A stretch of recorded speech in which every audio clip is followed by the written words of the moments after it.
Hi mga kuripot! So for today's video, pumunta kami sa Cafe Mezzanine. Dito lang yan sa may Ongpin Street, Binondo, Manila. Marami silang tables and chairs at maraming ang tao nung pumunta kami dito. Ito naman yung kanilang menu, i-post nyo na lang. Marami silang in-offer na foods dito, pati nga dessert ay meron sila.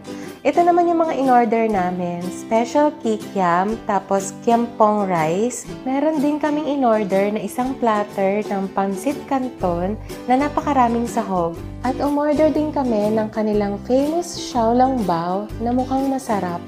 Ang una kong tinikman ay yung kanilang special kikiam na sobrang nagustuhan ko kasi nagko-complement sila ng honey sauce.